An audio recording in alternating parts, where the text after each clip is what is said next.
spot this gigantic sand ridge, you know? Who wouldn't want to shoot that in the canoe? Ryan's an idiot. Adams hates this idea, but he hates most crazy ideas. We got this bet for $100 that I won't use the beetle the size of my thumb. Okay, wait, hold up. That was just like... Right behind me is Lake Powell. I wish we were back in the rapids because this headwind is pissing me right off. We gotta hope for better winds the next day because a half mile an hour is not gonna get us to Mexico. My name is Brian, and this is my best buddy, and his name is Brian too. Out of all the water in the world, only 1% is fresh water. And we're gonna explore all of it. And this time we're canoeing the Colorado River, all the way from Colorado down to the border of Mexico. And we're gonna use the same old canoe.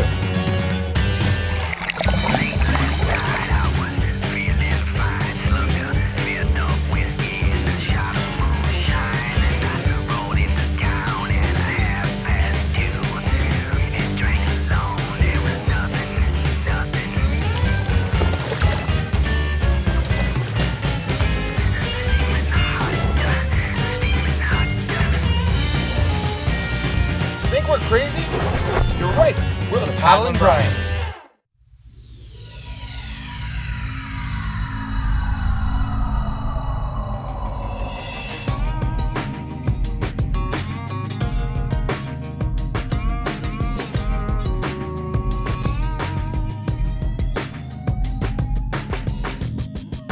We're arriving in Moab. We're paddling along. We spot this gigantic sand ridge, you know? I mean, who wouldn't want to shoot that in a canoe? Brian's an idiot. This is a really dumb idea. This is the best idea I've ever had. No vehicle on dune. Does the canoe count? No motors. It's not a vehicle. I think the canoe counts. Okay, Let's go get it. Usually most of the terrible ideas on this trip are my ideas, but for once, the sand canoeing one, this was Brian's idea, and it was definitely a terrible one.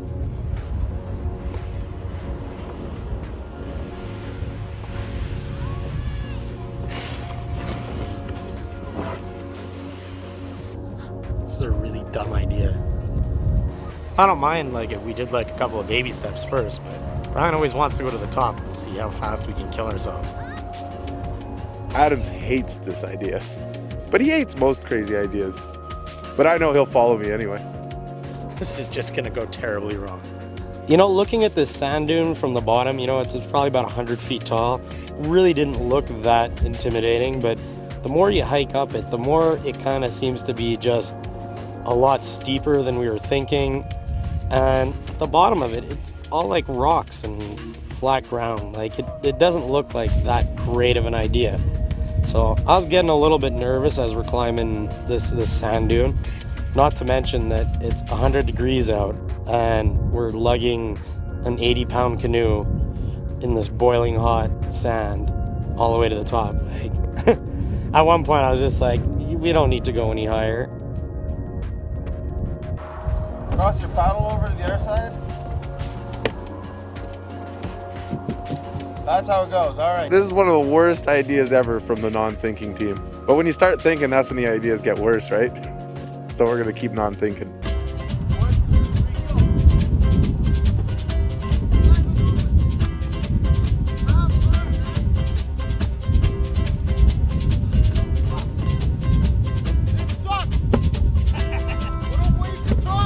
Sure enough, we get into the canoe and it just doesn't go anywhere. So I'm really glad we didn't hike the extra 40 feet up to the top of the sand dune because it would have been a huge waste of time. Best idea of the century. Take two. Ready, Brian? Yeah, I guess so. We're ready. 1, 2, 3, we're going! We jumped in and we got her going, but it was not as fast as I wanted. Just a little bit faster.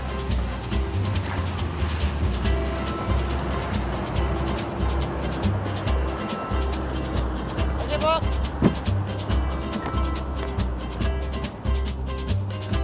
That didn't work out very well. Kind of glad we didn't go 90 miles an hour down the hill though. little bit fast. That was a lot of work for a little bullshit. Canoe didn't go fast enough. Sand's too sticky, I guess. Stupid sand. I'm pretty sure the canoes work a lot better in the water.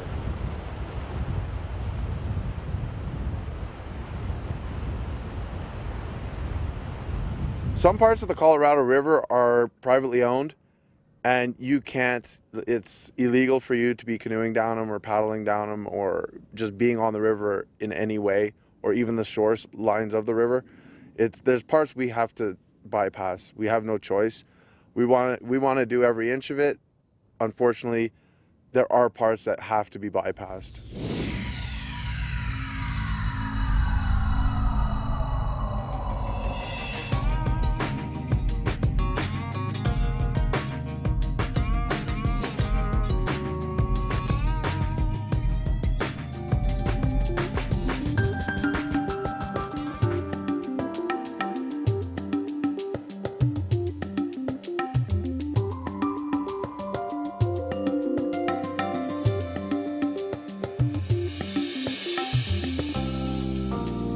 So we decided to make a stop at Arches National Park, and I mean, this is one of those parks that when you're in Utah, it's one of those places you gotta stop and check out, because I mean, it's got some of the oldest natural arches in the world and just some really crazy things. So we decided to go into this park and check them out. Sure enough, like these arches, I mean, they're so far away, and like every arch that we would want to go see, got to be like a 5-mile hike in the 100-degree heat through the desert to get up close to an arch that, I mean, I pretty much get what it's all about from 5 miles away just looking at it. I don't really need to hike all the way up there. We've taken such a far detour already. We have it made. We're in a canoe, we're on the water, it's 100 degrees, we could jump in and cool off when we want. I don't know why the hell we are hiking to go see this goddamn arch. It's so dumb. Stupid Adams. One of the other great things that we got to see in Arches National Park was the balanced rock. This huge rock has got to be, I mean, I don't even know like how to describe how big it is, but it's just this huge rock balanced on this little tower. And, you know, I don't know how much longer it's going to be out there. It seems like it's just ready to fall over at any minute. So, you know, it's great that we actually got to go and see something like that. That's just, you know, so amazing. Like, I just really want to go push one over. Seems like something we should be doing. We got this bet for $100 that I won't eat the beetle the size of my thumb. Oh man, oh man, oh man. Okay, wait, hold up. That was just like. I'm glad that it's Brian taking this bet because there's no way I'm gonna eat that. Oh my god. Oh.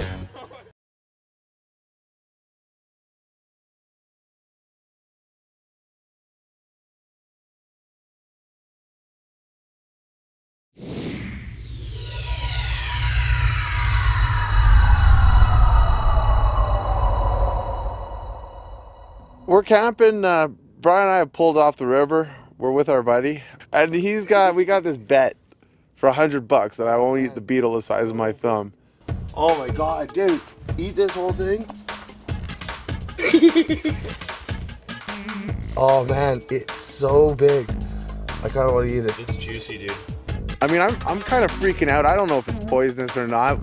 None of us have any idea whether this is gonna harm me or what it's gonna do. Oh man, oh man. Look at those whiskers. Dude, I don't know. It could be like...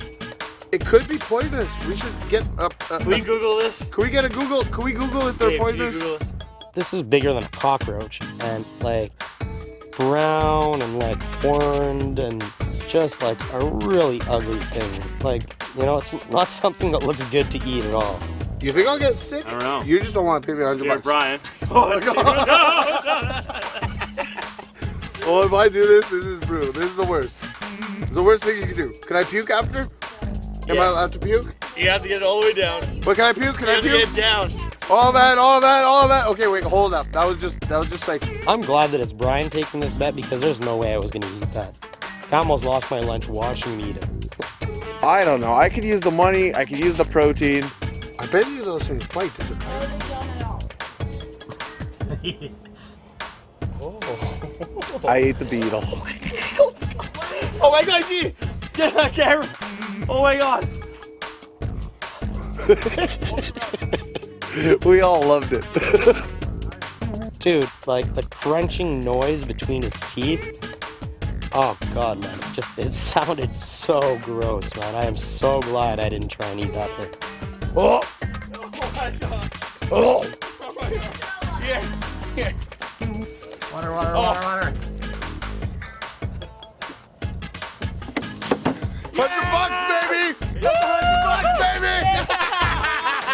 That is so gross, but it's done. $100, baby. Yeah, that's gotta be the craziest thing I've ever eaten. Oh my god, amazing. Totally gross. Very crunchy. Actually, it didn't even taste that bad. How do you feel? I feel fine. Yeah? $100 Richard. $100 Richard. Go blow our per diem dumb. Oh. There's another beetle. How much for this? How much for the little one? How much for the little one? That's a nickel. I don't even want it. That was a count. I got it, dude.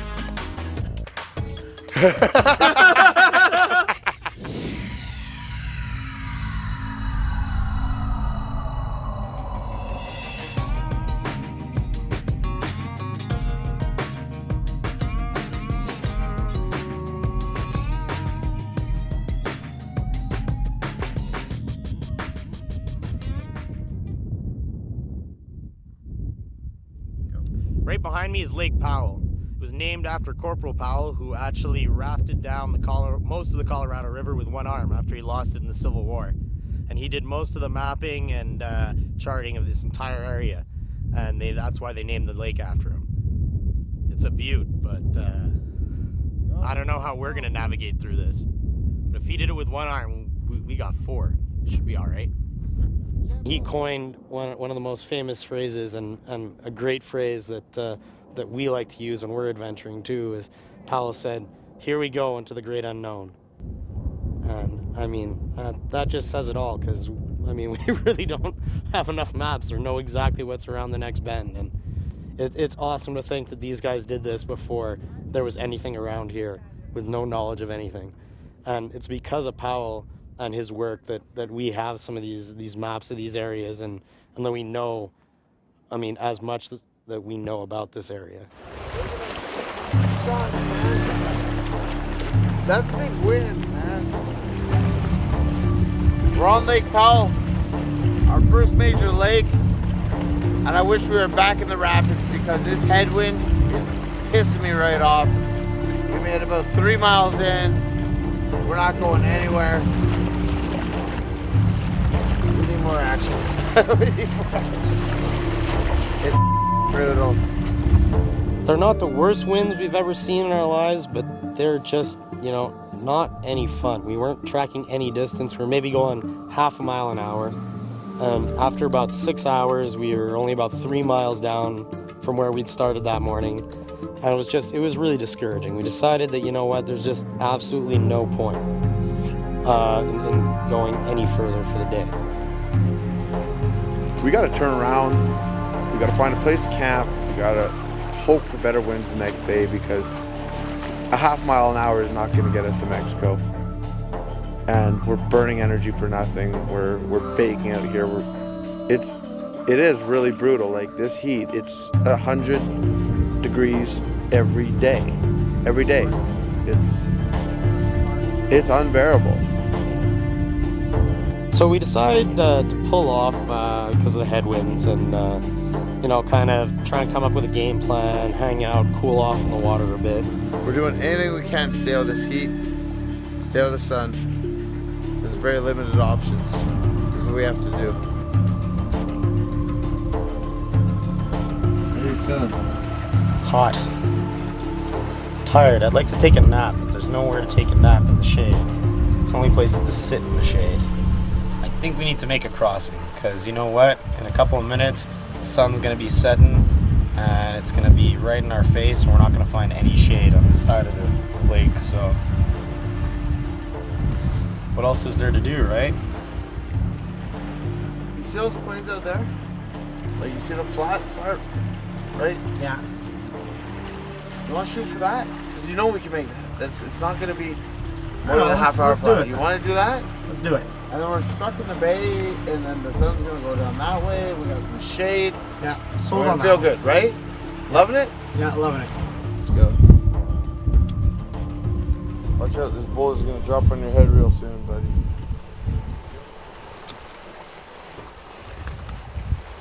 This is the dumbest thing we've ever done, Brian. Dumbest thing ever. Oh, man. Pass me that map, Brian. Just when I think everything's going great, I asked Bri to look at the map. He throws it with his usual throw. Kind of glad he jumped in after it because, you know, it was kind of my fault. It should have been me, but...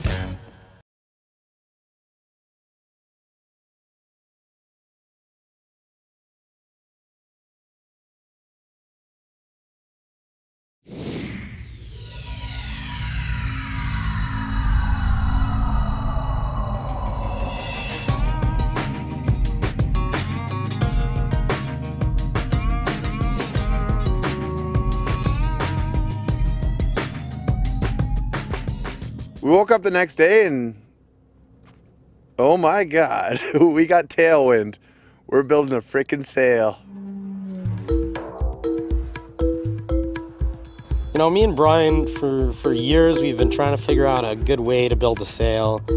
And we had a great tailwind, so we came up with this idea. You know, we had the tent that was already not packed too deep in our stuff, and we said, well, you know what? Like, the fly of the tent would make a perfect sail. And thank God I got Brian here, because he's great at rigging stuff, and he just rigged that up like a sailboat, and sure enough, we were flying through the water. We were tracking better distance than if we were both paddling, and neither of us were working that hard. So, I mean, that's what we love. When we can take it easy for a day and still track good distance. I think we got it this time. I've seen a lot of people try this, and we really got it. This is like, it's more of a windsurfer than a canoe right now. We got this thing made, baby. Got to use the wind to your advantage because it pisses me off all the time. So when it's blowing the right way, you got to use it right.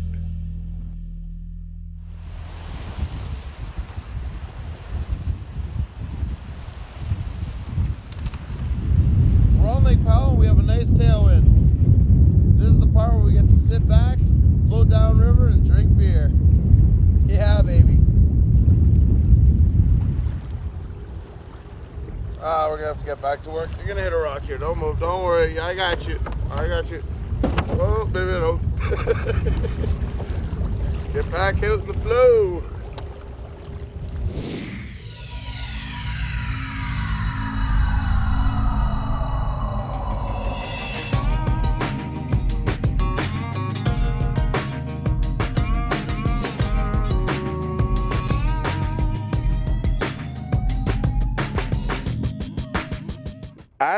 Adams wants to film on these tapestry, pastry, wall joints, whatever. I don't even know what they are. I mean, it's just another cliff. We pass hundreds of these things, but these ones are special. So Adams has to crack out the camera and we have to lose time filming these dumb friggin' walls. While we're here on Lake Powell, another great day. Sun beating down. We got some shade behind some beautiful cliffs. Some of the craziest I've seen on the side of a river ever. It's amazing how with nothing but like rocks and a little bit of sand, there's still plants that can grow everywhere. Like, I don't know. The scenery on Lake Powell is just, it's unbelievable. Everywhere you go, there's these crazy cliffs and amazing rock formations. But along the way on Lake Powell, there's a couple of like really spectacular things. And one of these things is called the Tapestry Wall. And it's just a huge cliff that has to run for a couple of miles.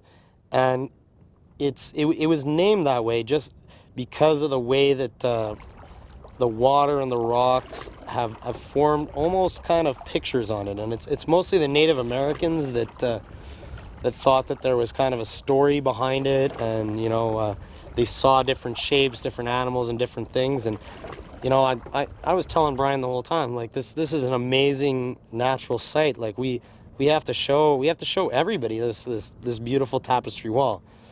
As usual, Brian just thought it was a cliff and didn't really want to film it or even look at it. You know, he was way more concerned with tracking distance and getting to the nearest town so we could get some cold beers. But you know what, I won this little argument, and I was able to get him to film it for a little bit. Okay, I'm gonna put a cut. Yeah, unless do you have something to say? I don't have anything to say. National Geographic makes the best maps ever because they make waterproof maps. Because anybody that's gonna go and take a river trip needs a waterproof topographical map. And you just put it in the water like this. Ooh, it'll sink. It'll sink though. Pass me that map, bro. Just when I think everything's going great, I ask Bri to look at the map. He throws it with his usual throw. Goes right in the water. Sure enough, it's a waterproof map, but you know what? It sinks. The map starts sinking. I gotta jump out of the boat and go retrieve this stupid map. Dude, it's sinking for real. Oh shit, it really is sinking.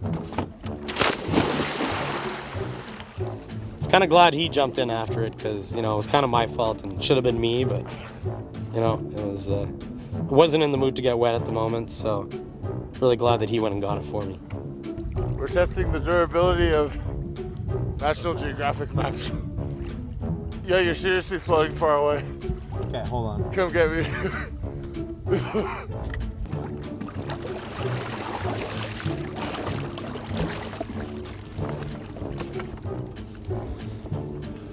That's it.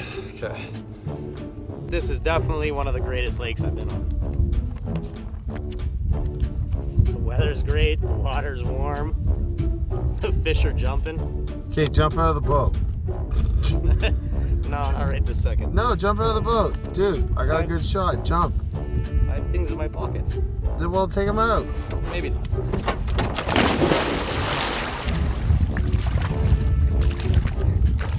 See you in Mexico, buddy.